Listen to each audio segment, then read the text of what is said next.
সরকারি হিসেবে রাজধানীতে মিটারযুক্ত সিএনজি অটোরিকশার সংখ্যা ১৩,০০০। ৩ চাকার এই গণপরিবহনের নতুন ভাড়া কার্যকর হচ্ছে রোববার থেকে। বিআরটিএ বলছে, নতুন ভাড়া কার্যকরের আগেই শেষ করা হয়েছে সিএনজি চালিত অটোরিকশার মিটার হালনাগাদের কাজ। নতুন ভাড়া অনুযায়ী প্রথম ২ কিলোমিটার ৪০ টাকা এবং পরবর্তী প্রতি কিলোমিটারে ১২ টাকা হারে ভাড়া আদায় করা হবে। আর অপেক্ষার জন্য প্রতি মিনিটের ভাড়া ২ টাকা। অবশ্যই মিটারে চলতে হবে এবং এই বিষয়ে বিআরটির ভ্রাম্যমাণ আদালত পরিচালনা করা হবে এবং ডিএমপি থেকেও প্রয়োজনীয় ব্যবস্থা নেওয়া হবে। আইন মেনে রাস্তায় চলাচলে কোনো আপত্তি না থাকলেও জমার টাকা আদায় এবং প্রাইভেট সিএনজির বিষয়ে চালকদের রয়েছে নানা অভিযোগ।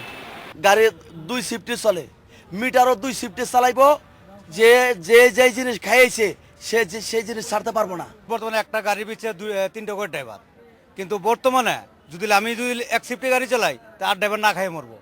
সরকারি নির্দেশনা অনুযায়ী গাড়ি চালানোর বেলায় কঠোর হওয়ার কথা বলছে মালিক সমিতি।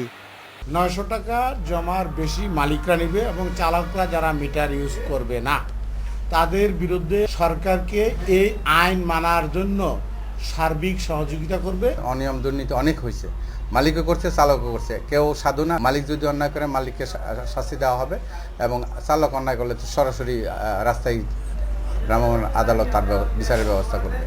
সিদ্ধান্ত কার্যকর করতে 1 নভেম্বর থেকে ঢাকায় 6টি মোবাইল কোর্ট পরিচালনা করবে BRTA. Ashraf Alam, independent news, Dhaka.